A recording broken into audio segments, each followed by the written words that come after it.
우리들 중에 어느 정도의 인생 경험을 가진 사람들은요, 삶에 있어서 항상 행복만이 있다라고 하는 것은 불가능하다는 것을 우리는 잘 알고 있습니다. 인생에 있어서 행복이 있습니다. 그리고 불행이 있습니다. 이 두 관계는 아주 밀접하게 관계되어져 있다는 것을 보게 됩니다. 때문에 아무리 우리가 행복만을 추구할지라도 도중에 불행을 만나게 된다는 것입니다. 그러므로 이 불행은 아픔을 지나지 않는 사람은 이 세상에는 아무도 없다 할 수 있습니다. 선한 자이든 지혜로운 사람이든지 지식이 있고 신중한 그런 삶을 살았다 할지라도 인생이라는 이 나그네 길을 걸어가면서 마음의 평화를 사라지는 그 일은 피할 수가 없다는 것입니다. 고통이라는 것은 뭐예요? 모든 인간이 반드시 맞서야 하는 그런 슬픈된 이야기라는 것입니다. 그러므로 어느 누구도 고통을 맛보지 않을 수는 없다 이 말입니다. 왜냐하면 우리의 인생의 삶에는 고통과 평안과 기쁨과 그리고 슬픔이 뒤섞여 있기 때문입니다.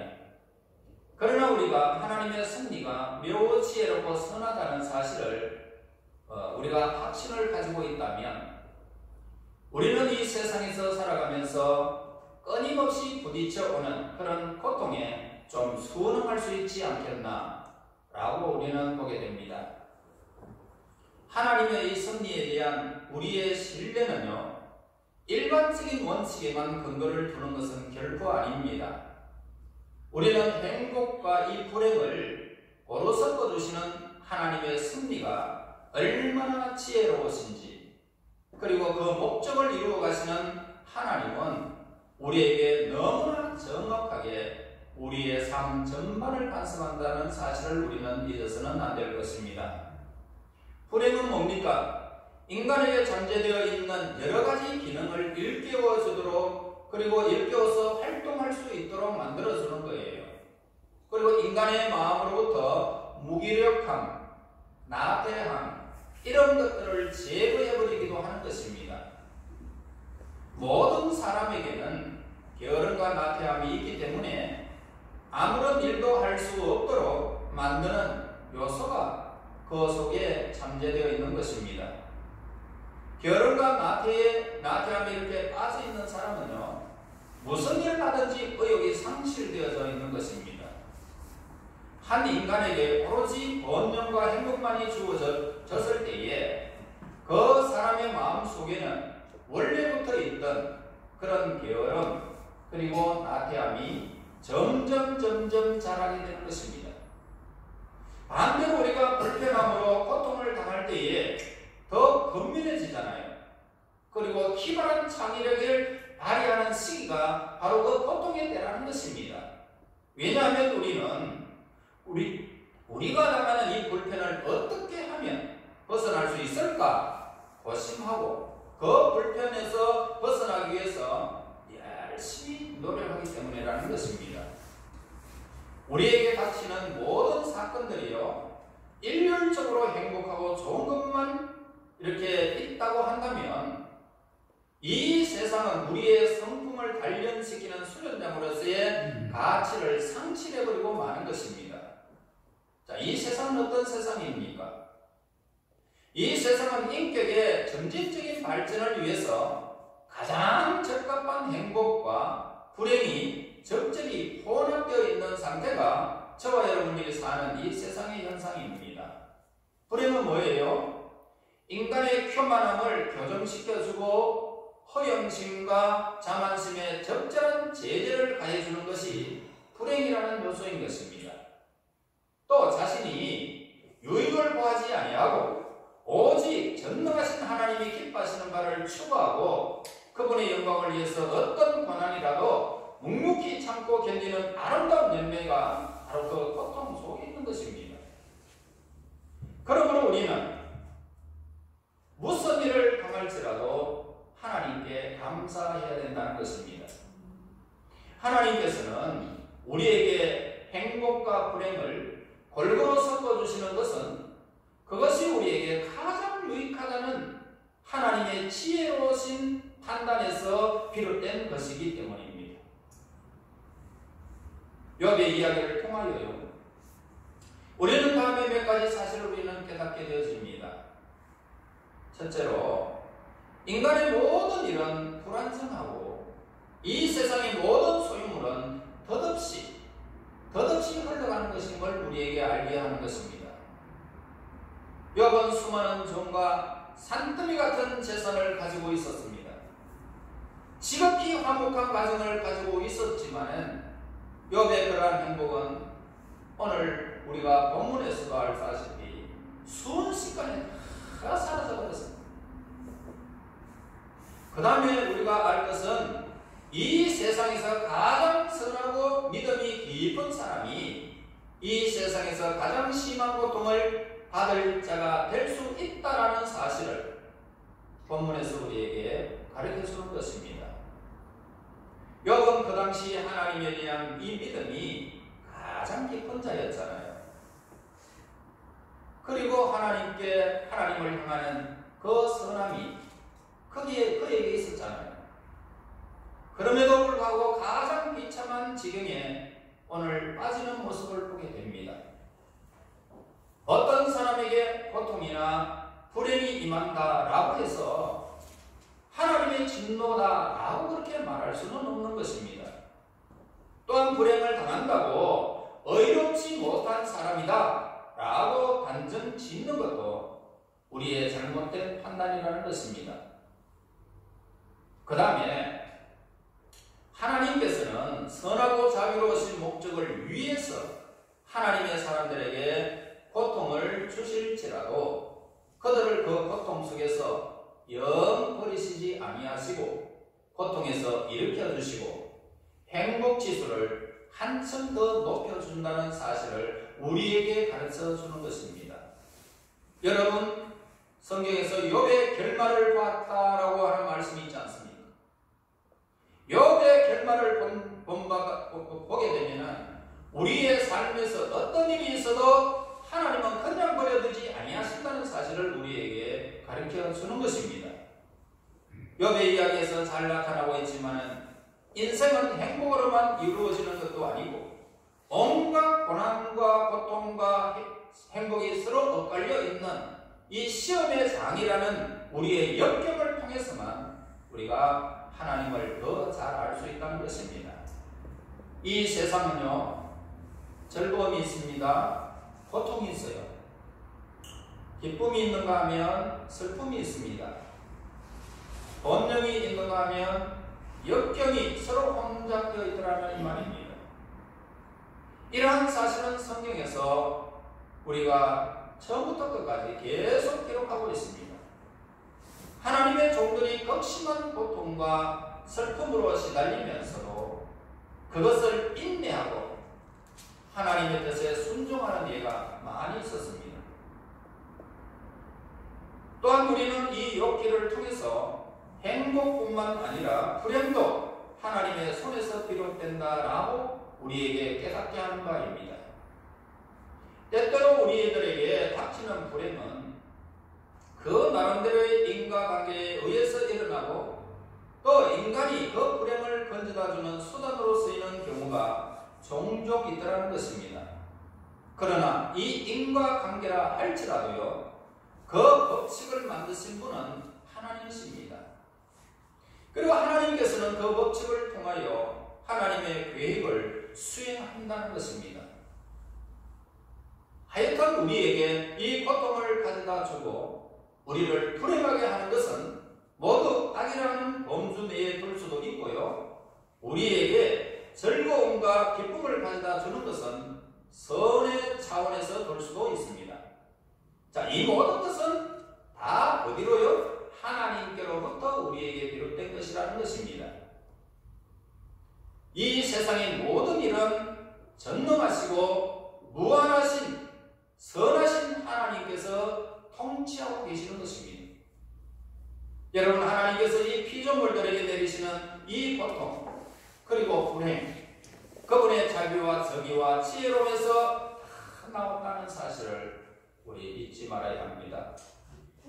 어느 정도의 불행과 그 고통은요, 인간성의 단련과 발전을 위해서 꼭 필요한 거예요. 또한 이 세상에서 누릴 수 있는 것보다 훨씬 더 높은 경지의 기쁨을 맛보기 위해서 필수적으로 하나님께서 우리에게 허락하시는 것들이라는 것입니다. 현재의 삶은 인생의 유아기에 지나지 않아요. 그래서 우리의 하나님 아버지께서는 우리에게 즐거운 일만 허락하지 않으시고요, 우리를 좀 더 성숙하게 하기 위해서 고통스러운 일도 저와 여러분들에게 허락하시는 것입니다. 하나님께서는 우리 하나님의 백성들이 영광스럽고 영원히 멸망하지 않는 이 세계에 들어갈 수 있도록 훈련시키기 위해서 고통이라는 이 도구를 저와 여러분에게 사용하시는 것입니다. 고통스러울 때는 정말 인격이 무너지는 것 같고, 눈물을 흘리면서 이불을 뒤집어 써서 그 고통을 잊어버리려고 해도 잊을 수 없는 일들이 많습니다. 그러나 여러분, 고통 뒤에 그 기쁨은 이루 형언할 수 없이 오늘 우리에게 다가올 때에 얼마나 아름다운 것들입니까? 인간은 태어나면서부터 경험이라고 하는 그런 학교에 그렇게 입학하게 되었습니다. 그리고 이제 자라면서 많은 경험과 지식을 얻으면서 쭉쭉 자라나게 됩니다. 그리고 수많은 불행과 행복을 경험하게 되므로 나중에는 행복을 얻을 수 있는 이 방법까지 터득을 하게 되어지고, 행복을 온전히 즐길 수 있는 방법도 깨닫게 되어지는 것입니다. 그때야 비로소 그 사람은 행복을 누릴 수 있는 준비가 갖추어지게 되어지고요, 그렇게 되기까지는 불행이 얼마나 유익을 이루었는지 이제 결말을 통해서 깨닫게 되는 것입니다. 왜냐하면 이 불행을 경험하지 못한 자면 행복을 얻을 방법, 또한 행복을 누릴 수 있는 방법도 터득할 수 없기 때문이에요.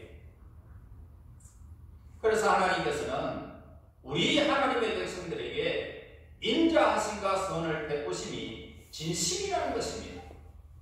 불행이 오는 것 같지만, 고통이 오는 것 같지만, 하나님께서 우리에게는 인자하심과 선을 베푸심이 마땅하다는 것입니다. 그게 바뀌어버리는 거예요. 그러므로 우리가 어떠한 불행을 당할지라도 실제로 우리가 누리는 이 기쁨과 행복은 그 불행을 훨씬 능가한다는 말입니다. 할렐루야. 하나님께서 인간을 위해서 창조하신 이 세계는요, 그의 모두가 인간들을 행복하고 기쁘게 하기에 충분한 것들이 있습니다. 인간을 불행하게 하는 것은 극히 작은 것들이라는 사실을 우리는 잊어서는 안 될 것입니다.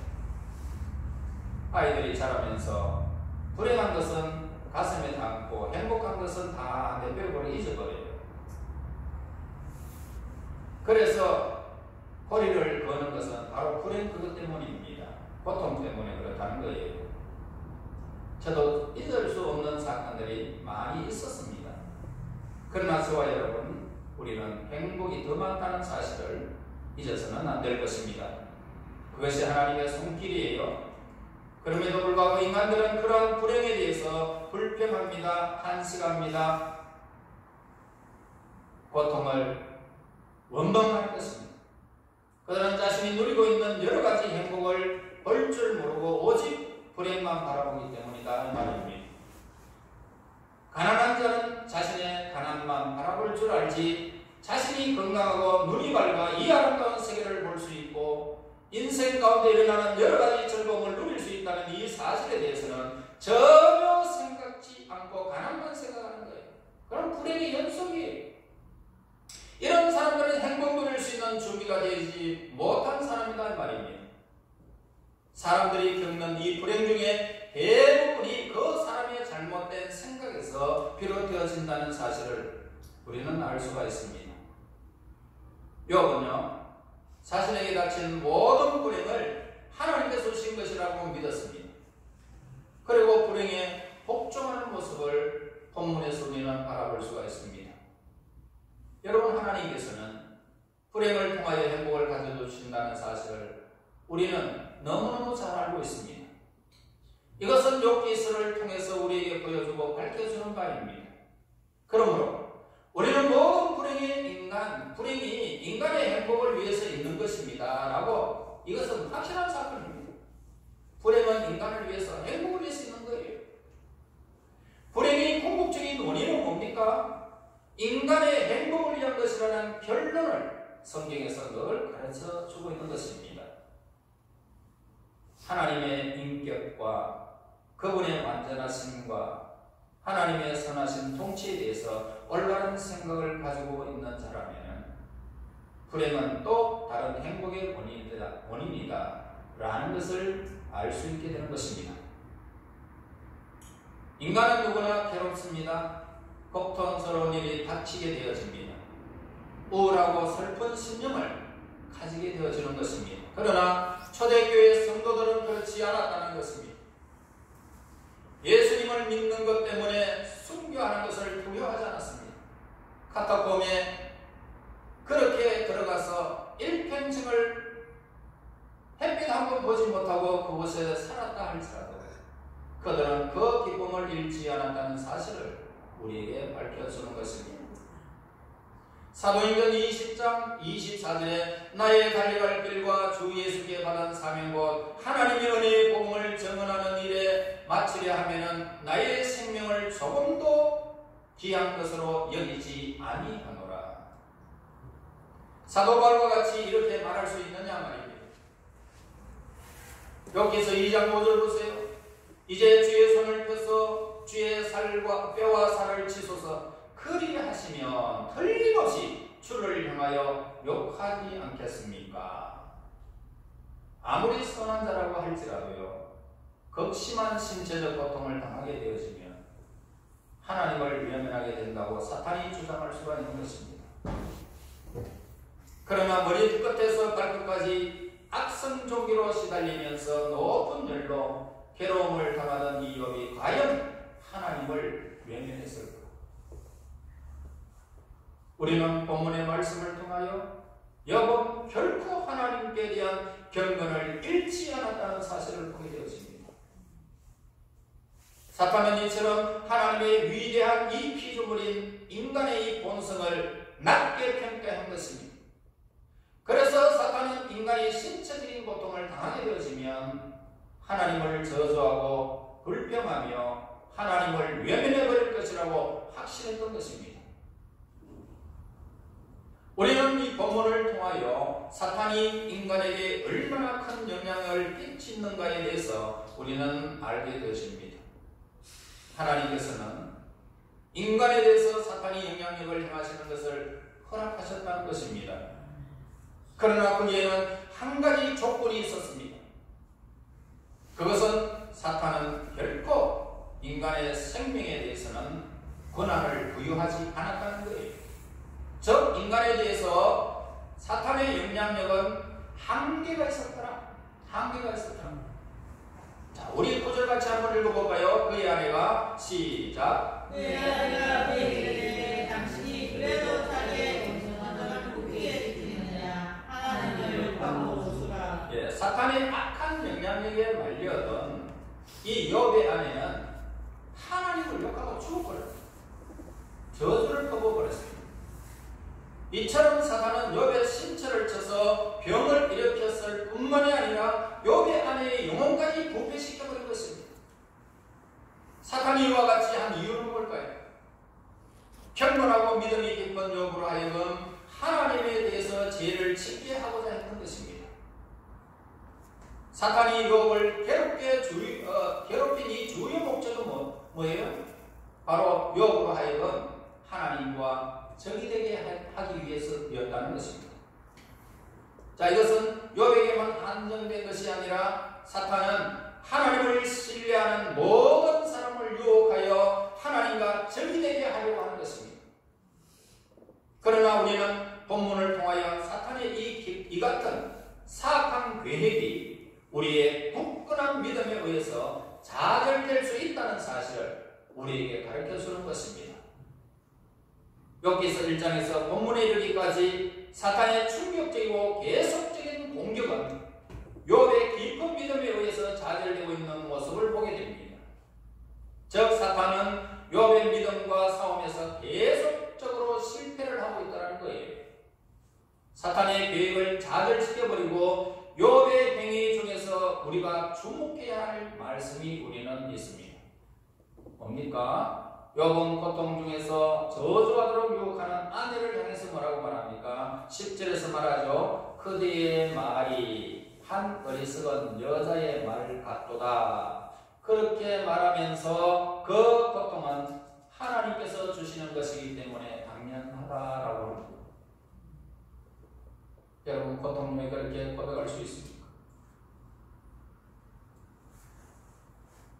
오늘날 우리 그리스도인들도 하나님께서 허락하신 것이라면 뼈까지 스며드는 고통이라 할지라도 묵묵히 받아들이면서 오히려 그것을 당연한 것으로 받아들이는 욥과 같은 믿음을 소유할 수 있느냐, 고백할 수 있느냐 이 말입니다. 우리는 그렇게 하라고 성경은 우리에게 가르쳐주고 있습니다. 우리는 자신이 누리고 있지 못한 것에 대해서 안타깝게 생각하기보다는 자신이 믿음 안에서 누리고 있는 혜택에 대해서 곰곰이 생각해 바라는 것입니다. 그리고 항상 믿음 안에서 사물의 밝은 면을 보도록 우리는 노력해야 하는 것입니다. 아무리 폭풍과 있고 구름이 가득 차도 그 위에는 햇빛이 있다는 것입니다. 잠언서 18장 14절에 사람의 심령은 그의 병을 능히 이기려니와 심령이 상하면 그것을 누가 일으키겠느냐라고 기록하고 있습니다. 이 말씀은 그만큼 우리의 생각이 중요한 위치를 가지고 있다는 사실을 우리에게 말씀하고 있습니다. 그러므로 우리는 믿음 안에서 항상 만족하고 감사할 줄 아는 심령이 되어야 한다 이 말입니다. 믿음 안에서 우리의 주위를 돌아보시기 바랍니다. 얼마나 불쌍한 이웃들이, 얼마나 비참한 사람들이 우리 주변에 많이 있느냐 이 말입니다. 이 세상은 넓은 바다라는 것입니다. 그 바다를 향해서 많은 배들이 난파를 당하고 그 배 안에 있는 많은 사람들이 실종을 당하고 비참한 현실을 우리는 많이 보게 되는 것입니다. 뿐만 아닙니다. 많은 배들이 폭풍우를 만납니다. 거센 파도에서 심히 흔들리고 시달리는 모습을 보게 됩니다. 그래서 배 안에 타고 있는 그 어느 누구도 앞으로 얼마 동안이나 파도가 잠잠할지 또 언제 무슨 파도가 또 밀려와서 이 배를 산산조각 내면서 내 삶을 무너뜨릴지 짐작할 수가 없다는 것입니다. 이 세상은 그러한 세상이라는 것입니다. 그럼에도 불구하고 각 사람이 타고 가는 이 배는 계속하여 항해를 중단하지 못하는 것입니다. 거기에 중단해서 좀 안착할 수만 있다면 얼마나 좋을까요? 여러분 흔들리는 고통 속에서 내가 좀 안주할 수 있는 곳이 있다면 얼마나 좋을까요? 행복할까요? 그러나 우리는 살아가는 이 세상의 바다는 그렇지 않다. 그렇지 않다. 흔들려도 고통이 있어도 계속적으로 세월은 가는 거예요. 우리는 그렇게 따라갈 수밖에 없는 거예요. 날씨가 좋든지 날씨가 나쁘든지.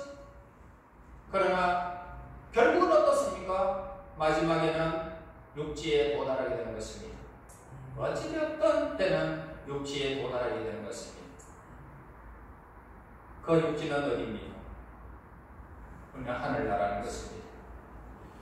조만간 우리는 예수님께서 계시는 그곳에 예수님의 이름 의지하여 믿음으로 육지에 도착하게 될 것입니다.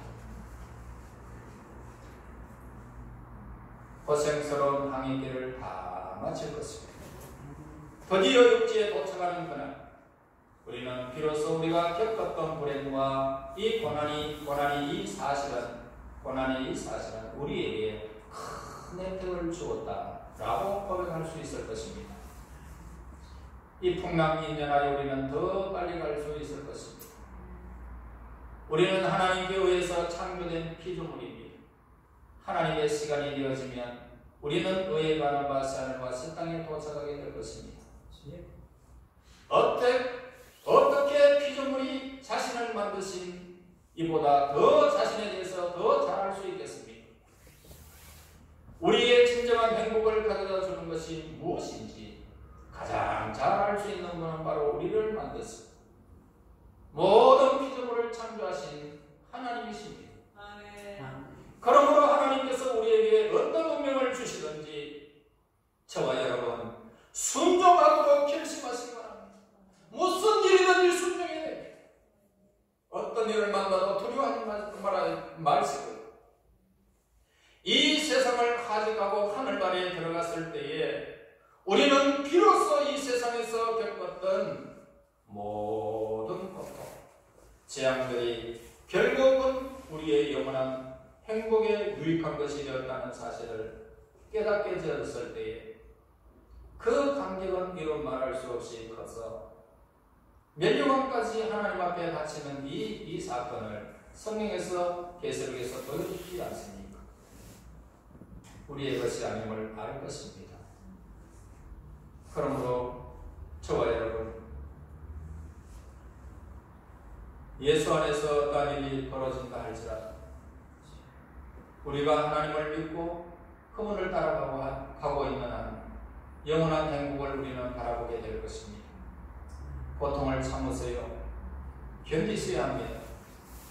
이 땅에서의 영원한 나그네 길, 그 나라에 도착할 때에 그 고통과 슬픔은 사라지게 될 것입니다. 그 즐거움과 기쁨은 영원히 지속되어질 것입니다. 여러분, 욥의 결말을 보았지 않습니까? 우리의 결말 또한 하나님께서 이 땅에서 살아가는 날 동안 불행의 연속이 아니라 그 결말은 갑절의 축복으로 우리에게 주었듯이 여러분들의 생에 가면 갈수록 그 고통에서 행복의 지수가 부하여지는 하나님의 사람들이 될 것입니다. 새하늘과 새 땅 도착하는 그 순간까지 무슨 일들인지 참고 견뎌서 즐거움과 기쁨을 영원토록 누리기를 원하는 하나님의 사람들이 되시기를 예수의 이름으로 축원합니다. 하나님 아버지, 진실로 감사합니다. 세상에 수많은 일들이 있지만 하나님이 하시는 일들임을 저희들이 믿습니다. 슬픈 일이든 고통스러운 일이든 기쁜 일이든 어찌했든 하나님의 손길에 있음을 믿습니다. 두려워하지 않게 하여 주시고 저 영원한 새하늘과 새 땅에 도착하는 그 순간까지 영원한 행복을 바라보며 고통을 참고 견뎌 이 땅에서 영원한 나라에서 즐거움과 기쁨을 누리는 하나님의 사람들이 되게 인도하여 주시옵소서. 예수님 이름으로 기도하옵나이다. 아멘.